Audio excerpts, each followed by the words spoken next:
Hello students, हम लोग accounting equation पढ़ रहे थे। उसमें इंट्रोडक्शन मैंने बता दिया था और एक प्रैक्टिकल क्वेश्चन भी था उसमें। उसका लिंक आपको सब्सक्रिप्शन में मिल जाएगा। आज हम एक और क्वेश्चन करते हैं, छोटा सा करेंगे और थोड़ा उसको रिवाइज भी कर देंगे कंसेप्ट को भी, और जिससे आपको और बढ़िया समझ में आ जाए और अच्छे समझ में आ जाए। तो अकाउंटिंग इक्वेशन क्या है? बहुत सिंपल सी चीज़ है, आपको याद रखना चाहिए। Assets are equal to liabilities plus capital. ये आपका अकाउंटिंग इक्वेशन है। मीन्स फर्म में जितने भी असेट्स होते हैं उनकी वैल्यू को अगर हम सम करें तो वो किसके इक्वल होगा? लाइबिलिटीज़ और कैपिटल के इक्वल होगा। इसके पीछे रीज़न है कि जो भी हम फर्म में असेट्स परचेज करते हैं, उन असेट्स को परचेज करने के लिए हमारे पास जो पैसे हैं वो कहाँ से आते हैं? या तो ओनर के यहाँ से आता है तो उसको कैपिटल कहा जाता है, या हम किसी आउटसाइडर से पैसे लेते हैं या उधार पे खरीद लेते हैं तो वो लायबिलिटी कहा जाता है। तो इसीलिए इक्वल होता है, क्योंकि ये सोर्सेज भी इसको कह सकते हैं हम, इसको सोर्सेज ऑफ फंड, और ये है uses of fund. Assets means क्या? हमने पैसे यूज किए, पैसे से ख़रीदा, तो इनको ख़रीदने के लिए पैसे कहाँ से आएंगे? या तो ओनर के यहाँ से आएगा या किसी आउटसाइडर से आएगा। तो आउटसाइडर से आएगा तो लायबिलिटी, ओनर से आया तो कैपिटल भी लायबिलिटी होता है, लेकिन इंटरनल लायबिलिटी होता है, क्योंकि ओनर का है ये पैसे वापस नहीं करने होते जब तक बिजनेस चलेगा, इसलिए इसको कैपिटल नाम से देते हैं। ओनर का पैसा है और ये आउटसाइडर का है जो हमें लौटाना, वापस करना पड़ता है जब ये ड्यू होता है। जब हम कमिटमेंट किए होंगे कब वापस करेंगे तो वापस करना पड़ता है। अब असेट्स का अब सेकेंड चैप्टर में ये सब मीनिंग हम लोग पढ़ चुके हैं, फिर भी एक बार थोड़ा बता देते हैं ब्रीफली। असेट्स में क्या क्या आता है? कैश आता है, आप जानते हैं, मनी, रुपया। स्टॉक, जो सामान सेल करने के लिए रखते हैं हम, गुड्स, वही स्टॉक है, गुड्स के लिए ही स्टॉक टर्म यूज होता है। फर्नीचर, आप जानते हैं, शॉप में चेयर्स होते हैं, टेबल्स होते हैं, काउंटर्स होते हैं, रैक्स होते हैं, ये सब चीज़ें हैं। डेटर हैं, कस्टमर होते हैं जिनको हमने गुड्स तो सेल कर दिया लेकिन अभी पैसे मिले नहीं, बाद में मिलने वाले हैं। मशीनरी आप अच्छी तरह जानते हैं। बिल्स रिसीवेबल्स क्या हैं? बिल्स रिसीवेबल्स हैं, अपने कस्टमर से रिटेन कमिटमेंट लिखवा के उनसे रिटेन में रख लेते हैं, वो पैसे कब देगा, यानी हमको मिलने वाला है, ये भी एसेट है। पेड, प्री माने पहले, पेड माने पैसे दे दिया, किसी एक्सपेंस का पैसा हमने पहले ही दे दिया, एडवांस में दे दिया। अक्रूड इनकम, कोई अर्निंग है, हमने कोई काम कर दिया लेकिन वो भी इनकम अभी हमें रिसीव नहीं हुआ है, रिसीव होना बाकी है। लायबिलिटी में जनरली आपको क्या क्या मिलेंगे? क्रेडिटर्स मिलेंगे। क्रेडिटर्स क्या होते हैं? ऐसे सप्लायर जिनसे हमने गुड्स तो परचेज कर लिया है लेकिन पैसे अभी नहीं दिए, बाद में देंगे, फ्यूचर में देंगे। आउटस्टैंडिंग एक्सपेंसेज हैं, ये क्या है? ऐसे एक्सपेंसेस जिनका हमने बेनिफिट तो ले लिया लेकिन पैसे अभी देने बाकी हैं। बिल्स पेबल है। बिल्स पेबल क्या है? हम सप्लायर्स को या इन्हीं क्रेडिटर्स को ही हम रिटर्न में दे देते हैं कि हम पैसे कब देंगे, 2 महीने बाद, 10 दिन बाद, 20 दिन बाद, रिटर्न, तो बिल पेबल हो जाता है। लोन, हम जानते हैं, आप कर्ज हम कहीं से लेते हैं अपने बिजनेस के लिए, लोन है। अनअर्नड इनकम है। अनअर्नड, कमाया हुआ नहीं, अर्न माने कमाया, अर्नड मीन्स क्या होता है? कमा लिया, अर्निंग हो गई। अर्न माने नहीं, अपोजिट, इनकम, मतलब इनकम हमने काम किया नहीं, पैसा पहले ले लिया, एडवांस में ले लिया, तो ये भी लायबिलिटी है। इसके बाद क्या है? असेट्स हो गया, लायबिलिटीज़ हो गई, और कैपिटल क्या है? आप पढ़ चुके हैं लेसन सेकेंड में, फिर से आप जान लो। Amount invested by proprietor into the business के अंदर प्रोप्राइटर के यहाँ से जो भी मनी आया, किसी रूप में आए, वो मनी सामान आए या पैसे आए, उसका टोटल वैल्यू जो है वो कैपिटल है। इसके बाद कैपिटल में, अब अकाउंटिंग इक्वेशन में असेट है, लायबिलिटीज़ है, कैपिटल है। इसमें income, profit, gain, expense, loss, ये सब इसमें इक्वेशन में नहीं दिखाया गया है, तो इनको करना क्या है? कैपिटल में एडजस्ट करना है। कैपिटल में कैसे करना है एडजस्ट? अगर इनकम है तो कैपिटल में ऐड कर देंगे, क्योंकि इनकम पे ओनर का राइट होता है और कैपिटल ओनर का ही अकाउंट होता है। प्रॉफिट भी ओनर का होता है, ओनर के अकाउंट में यानी कैपिटल में ऐड कर देंगे। गेन भी ओनर का राइट है तो इसको भी ओनर के अकाउंट में मीन्स कैपिटल में ऐड कर देंगे। एक्सपेंसेज लॉसेज हैं तो ओनर ही बियर करेगा, क्योंकि जब प्रॉफिट ओनर ले रहा है तो लॉस एक्सपेंस भी वही बियर करेगा, तो ओनर के अकाउंट मीन्स कैपिटल से लेस कर देंगे। ड्राइंग्स क्या है, प्रोप्राइटर अपने बिजनेस से पैसे या कुछ सामान निकाल के अपने घर ले जाता है तो ओनर के कैपिटल से वो भी माइनस होगा, उसको ड्राइंग बोलते हैं। ये भी आपको चैप्टर 2 में पढ़ा दिया गया। तो स्पेशल आइटम है interest on capital, interest on drawing. ये कैपिटल में ही ऐड करना है और कैपिटल से ही लेस करना है। यहाँ पे लिखा है, ये नोट्स आपको, रूल आपको अच्छे से याद रखना चाहिए। ये और ये जो हमारा अकाउंटिंग इक्वेशन है, ये जो अकाउंटिंग इक्वेशन हमारा है, assets are equal to liabilities plus capital, ये इसके लिए जो प्रिंसिपल हमारा काम करता है, प्रिंसिपल्स हम पढ़े थे लेसन 3 में।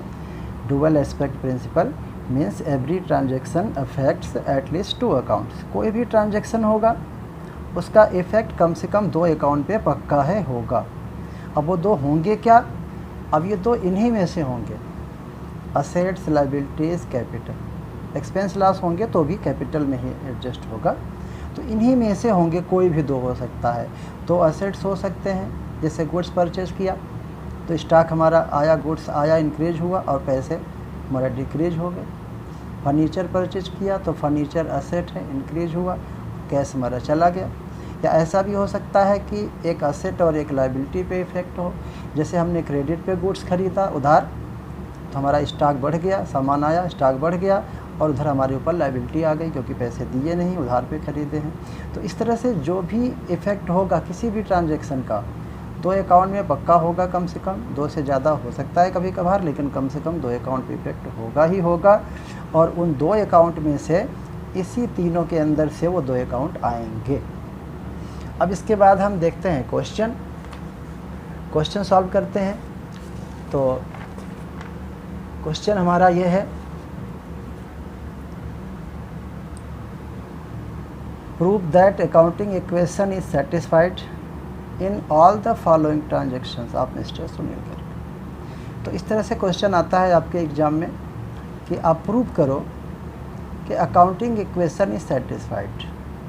आपको क्या प्रूव करना है कि जो भी ट्रांजेक्शन होगा, हर एक ट्रांजेक्शन के बाद आपका जो अकाउंटिंग इक्वेशन है वो सेटिस्फाइड होगा। मीन्स क्या, LHS और RHS हमेशा इक्वल आएंगे, चाहे जितने भी ट्रांजेक्शन हो, चाहे कोई भी ट्रांजेक्शन हो, उनसे जो भी इफ़ेक्ट होगा असेट्स पे, लायबिलिटी पे, लेकिन लास्ट में हम टोटल करेंगे, LHS का टोटल और RHS का टोटल हमेशा इक्वल आएगा।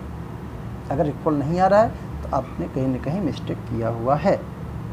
तो अब पहला ट्रांजेक्शन क्या है, started business with cash 90,000 and goods 10,000।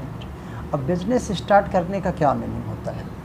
Business start करने का मीनिंग ये हुआ कि आपका बिजनेस है, हम लोग कहाँ हैं, हम लोग बिजनेस की तरफ से हैं, ध्यान देना है। बिजनेस है, ये मान लेते हैं हमारा बिजनेस का बिल्डिंग है। बिजनेस स्टार्ट किया कौन करेगा? ऑब्वियसली प्रोप्राइटर, जो बिजनेस का ओनर होगा, प्रोप्राइटर। तो प्रोप्राइटर ने बिजनेस स्टार्ट किया, इसका मतलब क्या? इसका मतलब ये हुआ, यहाँ लिखा है ना क्वेश्चन में, started business with cash 90,000 goods 10,000। इसका मतलब ये हुआ, बिजनेस जब भी लिखा रहेगा बिजनेस स्टार्टेड या कमेंस्ड बिजनेस, इसका मतलब प्रोप्राइटर के घर से बिजनेस के अंदर हम बिजनेस में हैं। हम मीन्स आप, हम लोग बिजनेस फर्म में हैं, यहाँ पर भी हम लोग यहाँ हैं बिजनेस में। तो बिजनेस स्टार्ट किया मीन्स प्रोप्राइटर के यहाँ से ये चीज़ें आई। क्या क्या आया? कैश आया, गुड्स आया।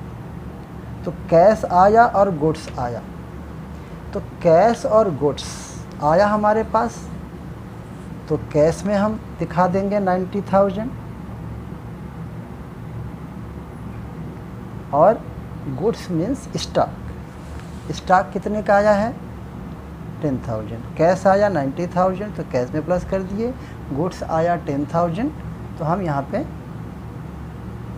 यहाँ प्लस कर दिया। अब मैंने बताया था कि LHS और RHS इक्वल आएगा, तो LHS में तो हमने लिख दिया 90,000 प्लस 10,000, RHS में हमने कुछ लिखा नहीं, तो RHS में हम क्या लिखेंगे, RHS में लिखेंगे सोर्स। RHS है क्या, इनफैक्ट सोर्स है कि ये चीज़ें हमने आया बिजनेस में, तो कहाँ से आया, तो कहाँ से आया, प्रोप्राइटर के यहाँ से आया।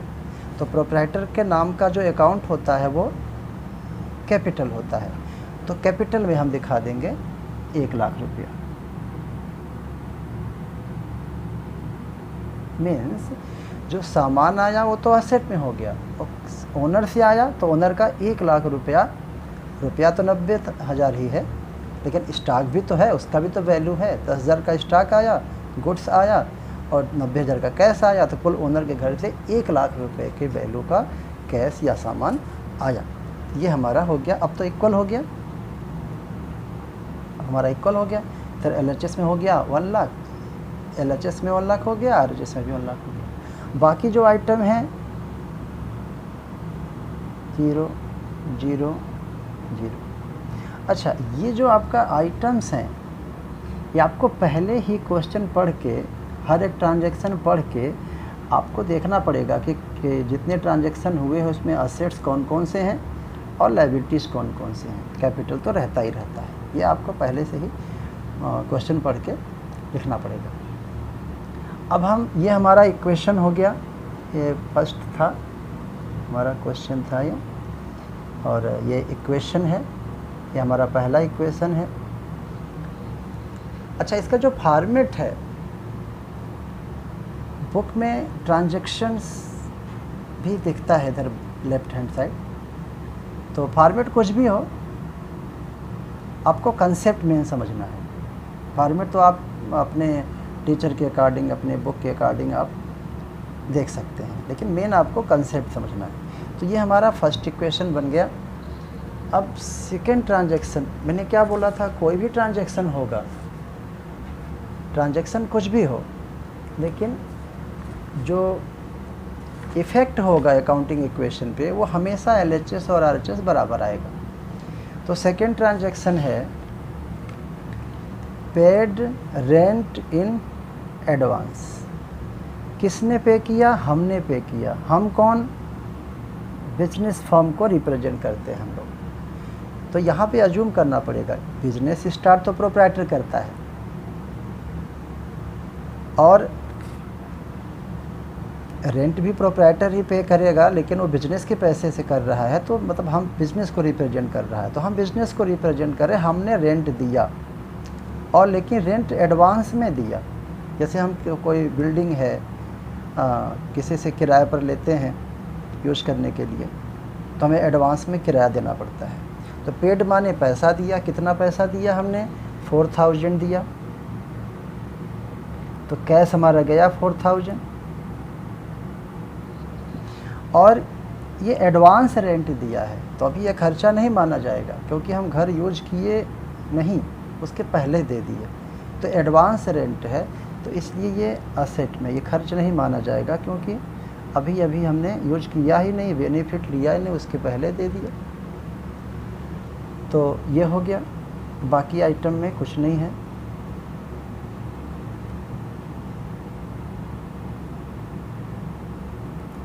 तो यहाँ पे हम इफ़ेक्ट क्या देखते हैं इसका, LHS में -4,000, LHS में ही +4,000, तो नेट इफेक्ट 0, तो RHS में भी 0, तो हमारा अकाउंटिंग इक्वेशन यहाँ पे सेटिस्फाई हो गया।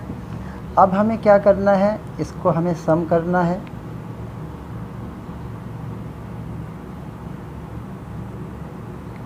क्या करना है, यहाँ कैश 90 था, 4,000 माइनस हो गया 86,000, स्टॉक 10,000 था, 0 प्लस कुछ नहीं है, 0, तो 10,000 हुआ। प्रीपेड एक्सपेंस हमारा 0 था, 4,000 प्लस होके 4,000 हो गया। क्रेडिटर हमारा 0 था, तो 0 ही आएगा। आउटस्टैंडिंग भी 0 आएगा।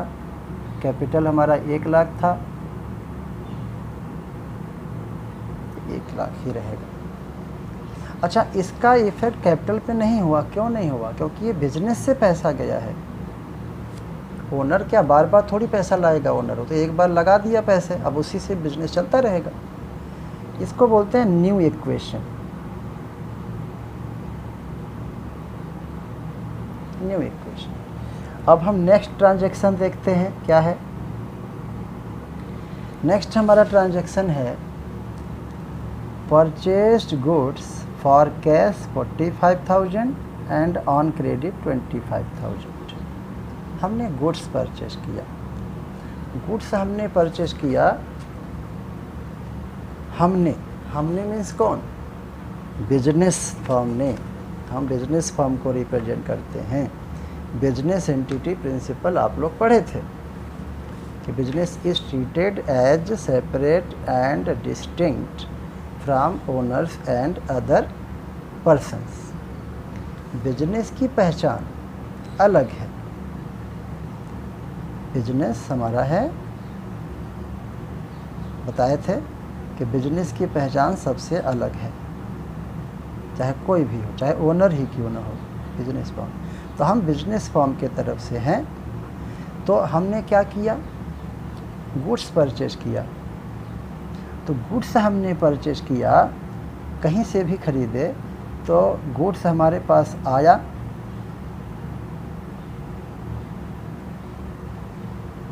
और गुड्स कितने का हमने परचेज किया? पैसा दे के 45,000 का ख़रीदा और उधार पे 25,000 का ख़रीदा।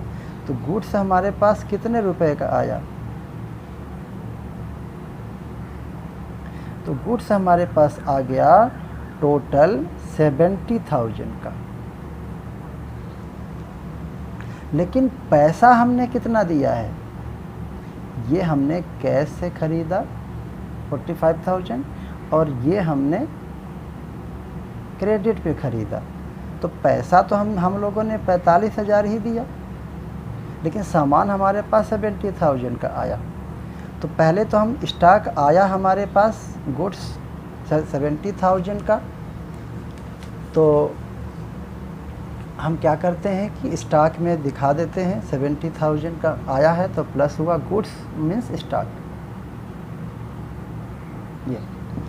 लेकिन पैसे से हमने केवल 45,000 का ख़रीदा, तो कैश हमारे यहाँ से जा रहा है कितना? 45,000। तो कैश में हमने माइनस कर दिया 45,000, और 25,000 का जो सामान है, सामान आया 70,000, पैसा गया 45,000, बाकी जो 25,000 है ये उधार है। तो सामान तो आ गया, पैसा दिए नहीं, तो हमारे ऊपर कर्ज हो गया, लायबिलिटी जिसको बोलते हैं, क्रेडिटर के नाम से दिखाते हैं। जिससे हम भी गुड्स उधार परचेज करते हैं उसको क्रेडिटर बोलते हैं। अब ये हमारा इक्वेशन ये वाला हो गया। तो यहाँ अगर हम इक्वेशन देखें, जैसे यहाँ कुछ नहीं है तो जीरो लिख दिए, यहाँ भी कुछ नहीं है तो जीरो लिख दिए, यहाँ भी कुछ नहीं है तो जीरो लिख दिए। तो अगेन हम देख रहे हैं कि हमारा RHS में कितना है? 25,000। LHS में भी हम देखेंगे तो 25,000 ही होगा, क्योंकि प्लस है 70,000 माइनस है 45,000, तो अल्टीमेटली क्या होगा? प्लस 25,000 होगा। तो LHS में भी प्लस 25,000, RHS में भी प्लस 25,000, मतलब हमारा सही है। अब अगेन इस हम सम करेंगे।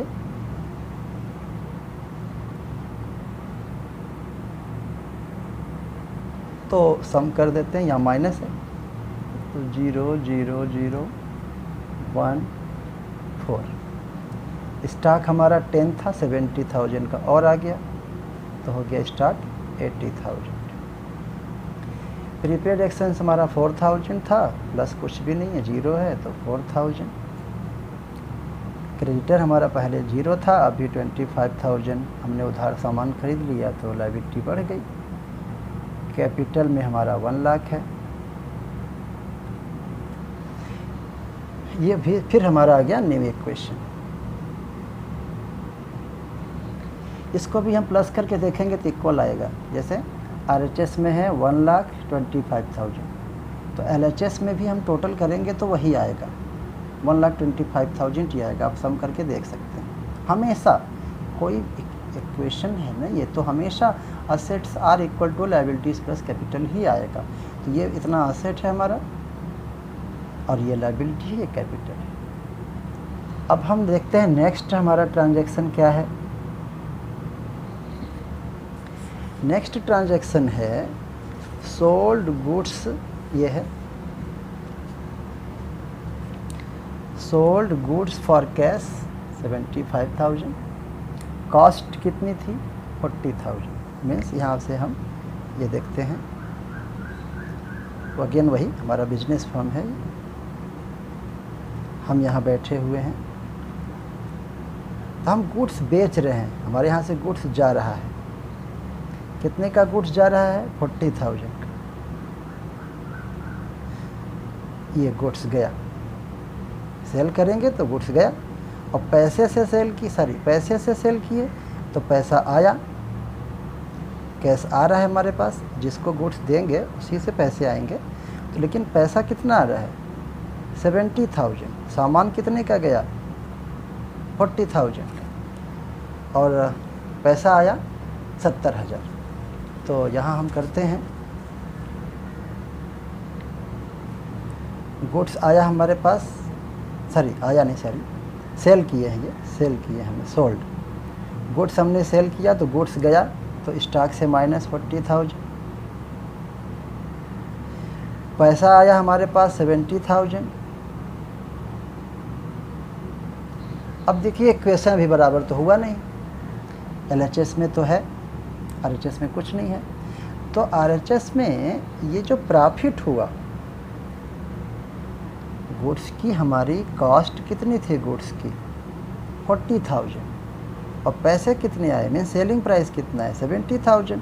तो डिफरेंस हमारा क्या है, प्रॉफिट है 70,000 माइनस 40,000, तो 30,000 हमारा प्रॉफिट हुआ। तो प्रॉफिट हम क्या बताए थे, ओनर का है, ओनर का मीन्स ओनर का अकाउंट किस नाम से है, कैपिटल के नाम से है, तो हम कैपिटल में प्लस कर दिए 30,000, ये हमारा प्रॉफिट है। तो ओनर बिजनेस इसीलिए करता है ना, प्रॉफिट के लिए, तो ओनर के अकाउंट में ऐड कर दिए। अब बाकी में हमारा बाकी आइटम में नहीं है, तो हम 0 लिख देते हैं। अब इक्वेशन हम देखते हैं हमारा बराबर आ रहा है कि नहीं, बिल्कुल आ रहा है।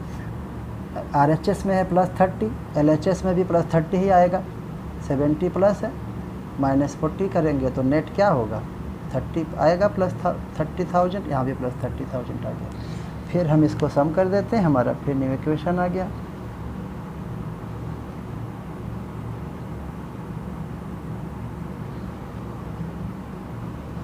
तो प्लस कर देते हैं, यहाँ प्लस का साइन है, ये पैसे आए हैं।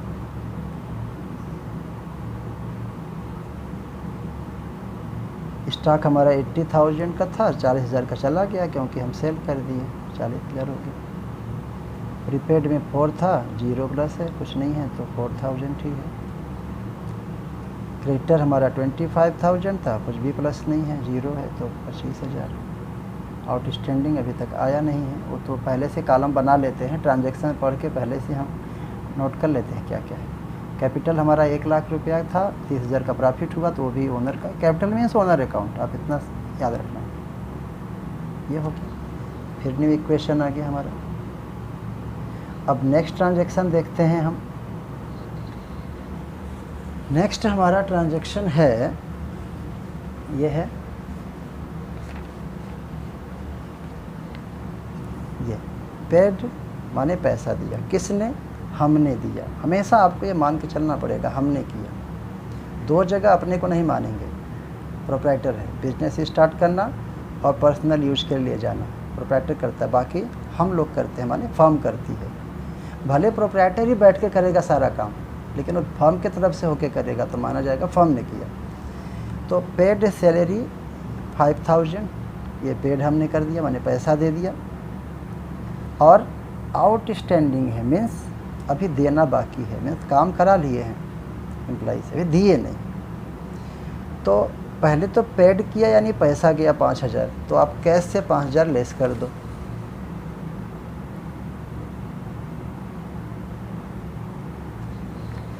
और 1,000 आउटस्टैंडिंग है, तो देना बाकी है, यानी लायबिलिटी है, कर्ज है। 5,000 हमने पे कर दिया, तो कैसे हमने माइनस कर दिया यहाँ पे 5000, और 1000 का हमारा क्या है, आउटस्टैंडिंग है, तो हमारे ऊपर कर्ज है इतना 1000 का देना बाकी है, इतना हमारे ऊपर कर्ज हो गया।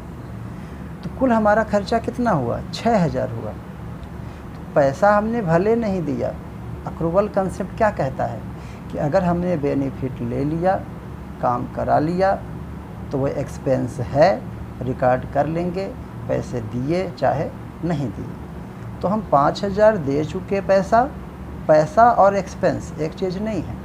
ज़रूरी नहीं कि हम पैसा जितना दें उतना ही खर्च हो, तो हमारा खर्च 6000 माना जाएगा, और 6000 खर्च है यानी एक्सपेंस है, तो एक्सपेंस को मैंने बताया था कैपिटल से माइनस करेंगे। भाई प्रॉफिट ओनर ले रहा है तो खर्चे कौन सा हैगा, वही बियर करेगा। बाकी आइटम हमारा नहीं है तो 0 0 कर दिए, ये हो गया। अब यहाँ पे देखें LHS RHS बराबर है कि नहीं। LHS में -5000 है, इधर भी -5000 है, क्या देख लो आप, +1000 -6, तो -5 इधर भी आएगा। अब हमारा ये सम कर लेते हैं अगेन।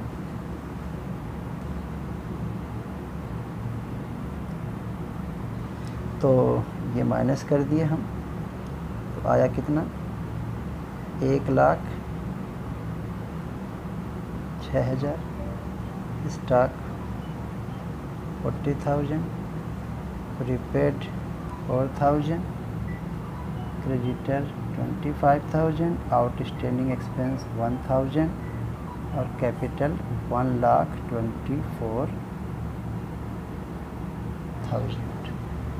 ये हमारा फिर से आ गया न्यू इक्वेशन। और अगेन मैं बता दूँ, बार बार बता रहा हूँ कि हमेशा LHS और RHS बराबर आएगा। ये प्लस में है, माइनस नहीं सर। तो आप इसको प्लस करेंगे तो ये आएगा कितना, 124 + 1, 125 + 20, 1,50,000। इधर भी आप प्लस करो तो 1,00,000 कितना है, हाँ 1,50,000। तो इधर भी आप टोटल करोगे तीनों को तो आएगा 1,50,000। तो LHS और RHS हमेशा इक्वल आएगा, यही अकाउंटिंग इक्वेशन है। फिर लास्ट ट्रांजैक्शन है हमारा, उसको भी देख लेते हैं।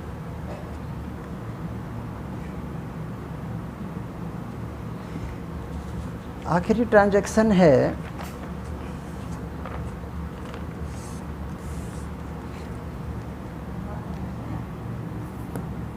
Bot furniture for personal use. अब यहाँ पे समझने की ज़रूरत थोड़ा सा, हम लोग कहाँ हैं, हम लोग कहाँ पर हैं, हम लोग बिजनेस में हैं।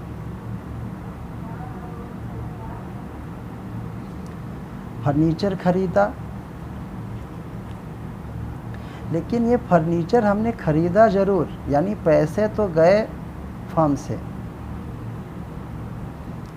लेकिन फर्नीचर जो है पर्सनल यूज के लिए है। तो जब भी पर्सनल यूज या प्राइवेट यूज आएगा मतलब प्रोप्राइटर, तो फर्नीचर हमने खरीदा और ये फर्नीचर गया कहाँ,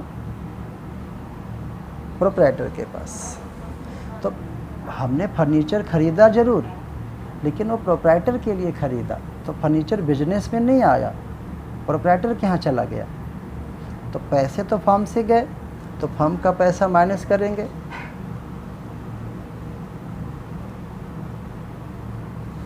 तो पैसे हमारे गए फर्म से, और फर्नीचर कहाँ गया, पर्सनल यूज का मतलब प्रोप्राइटर के घर चला गया वो। तो वो पैसा चाहे फर्नीचर जाए, कुछ भी जाए, गया कहाँ, प्रोप्राइटर के यहाँ। तो प्रोप्राइटर से जो हम पैसा लिए थे उसमें से माइनस कर देंगे। ये हमारा लास्ट ट्रांजैक्शन था। और भी ट्रांजैक्शन आपको देखना है, समझना है, तो वीडियो ऑलरेडी डाला जा चुका है, उसका लिंक हम डिस्क्रिप्शन में डाल देंगे। उसमें 15 ट्रांजैक्शंस हैं, तो उसको आप अगर अच्छे से देख लेते हैं, काफ़ी बड़ा वीडियो है, लगभग 1 घंटे का, बड़ा ज़रूर है, लेकिन उसमें 15 ट्रांजैक्शंस है, तो काफ़ी कुछ आपको इक्वेशन का समझ में आ जाएगा उससे। ये मैंने छोटा डाला है, कम ट्रांजैक्शंस हैं इसमें, और भी ट्रांजैक्शन 15 ट्रांजैक्शन उसमें खूब बढ़िया से आपको समझ में आ जाएगा। तो ये देखते हैं हम इसको, या 0 0 0 यहाँ पे 0। आपको देखना है LHS RHS, तो देखिए LHS में क्या है -25,000, RHS में भी है -25,000, तो हमारा इक्वेशन मैच कर जाएगा। अब इसको हम फिर से सम करेंगे तो यहाँ फिर हमारा न्यू इक्वेशन आएगा। तो 1,06,000 -25,000 आप माइनस कर दो तो कितना आएगा 81,000। कैश आपका आया 81। सॉरी ये न्यू नहीं लिखना है, सॉरी ये आखिरी है, तो फाइनल इक्वेशन लिखेंगे। इसके बाद और कोई ट्रांजैक्शन नहीं है क्वेश्चन में, तो ये फाइनल है, अंतिम। स्टॉक आपका है लास्ट में 40,000, प्रीपेड आपका है 4,000 प्लस 0, क्रेडिटर 25,000 प्लस 0 25,000, ये है 1,000 और ये आपका है कितना आएगा 99,000। ये आपका हो गया फाइनल इक्वेशन। इसको आप सम करेंगे तो LHS RHS इक्वल आएगा। इसी को बैलेंस शीट के फॉर्म में कर देते हैं, जैसे बैलेंस शीट भी बनाते हैं। इसको हम बैलेंस शीट के फॉर्मेट में पूछ लेता है कभी कभी, आप बैलेंस शीट बनाओ, तो आपको कैसे बनाना बता ही देते लगे हाथ। तो ये आपका बैलेंस शीट का यहाँ पे एक चीज़ और लिखते हैं, एज ऑन, फिर डेट लिखते हैं। ये आपका आ गया और ये हो गया आपका अमाउंट।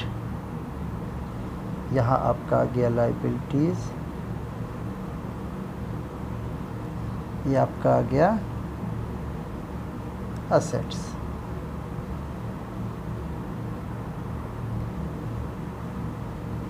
ये स्टेटमेंट है, ये अकाउंट नहीं है, आपको याद रखना है। तो इसमें क्या करना है, जो आपका इक्वेशन आया था वही इसमें लिखना है, फाइनल वाला अमाउंट। एक बात और, इक्वेशन में आपका एसेट जो है वो LHS में है और लायबिलिटी कैपिटल RHS में है, लेकिन यहाँ देखिए उल्टा है, एसेट आ गया RHS में और लायबिलिटी कैपिटल यहाँ आ जाएगा। तो लायबिलिटी कितना है, फाइनल इक्वेशन देखते हैं। क्रेडिटर्स है लायबिलिटी में 25,000, तो यहाँ हम लिख लिए क्रेडिटर्स।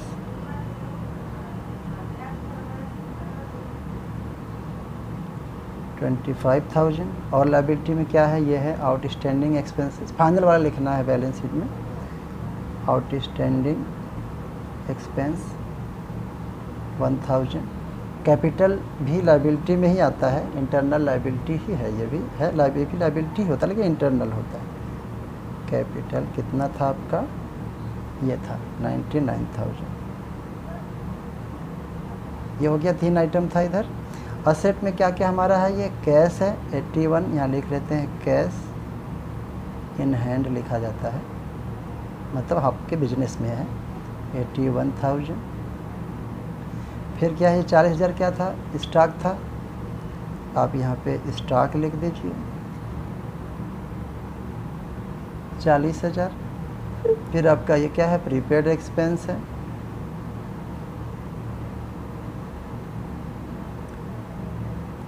प्रीपेड कितना था, ये 4,000 था।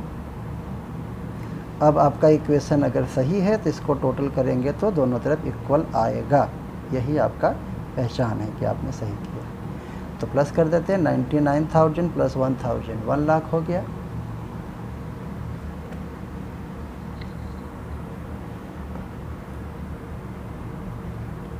ये थोड़ा सा आपको हो सकता है दिखा ना हो, तो फिर से बता देते हैं। बैलेंस शीट है ये, बैलेंस शीट में इधर लायबिलिटी है लेफ्ट हैंड साइड, मतलब जो यहाँ इक्वेशन में RHS में था यहाँ पे आ गया LHS में। और